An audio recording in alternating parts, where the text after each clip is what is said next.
সোনিয়া, সোনিয়া, তুমি জানো কিভাবে চাঙ্গান তোমার কাছে এলো? অবশ্যই, আমি এটা বহুদিন ধরে করে আসছি। আহাও! তোমার ডাক্তারের কথা বলো না যে তুমি মদ্যপান করতে পারবে না। খাও খাও খাও, একদিন না একদিন আমি ওকে দেখিয়ে দেব। তুমি কি বুঝো মদ না খেলেই কি মানুষের জীবন অর্থহীন?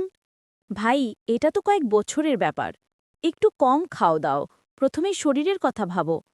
আরে এতটুকুই তো মদ, আমি নিজের সীমা জানি। আহাও, ডিনারের পর শুধু বসে বসে থাকো না, তুমি একটু হেঁটে নাও। আমি তো তোমাকে প্রতিদিন দেখতে পাচ্ছি না। আমার মনে হয় তুমি অনেক বেশি ব্যস্ত। হ্যাঁ, লিংলিংও তোমার জন্য ভালো। ও খাওয়ার পরে স্থির থাকতে পারে না, যা হজমের জন্য ঠিক নয়। ভাই, তুমি সত্যিই অনেক ব্যস্ত। আহাও, তুমি আবার ফ্রিজের ঝাল শুকর মাংসটা শেষ করে ফেলেছ। দেখো তো, সে এখনো মাংস খাবার ব্যাপারে চিন্তিত। সে শুধু তোমার খেয়াল রাখছে। আজকাল অনেক রোগী আমাদের খারাপ অভ্যাসের সঙ্গে সম্পর্কিত। ভাই, আগের বাস্কেটবল ম্যাচটা সত্যিই অসাধারণ ছিল।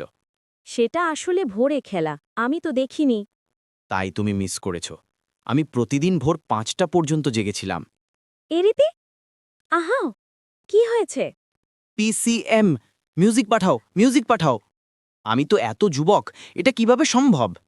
বড় রোগগুলো এখন তরুণদের মধ্যেও বাড়ছে। প্লাস মদ্যপান ও রাতে দেরি করে ওঠা। বাড়িতে প্রায়শই উচ্চ চর্বি ও কম ফাইবার খাবার হয়। এসবই অন্ত্রের ক্যান্সারের কারণ হতে পারে।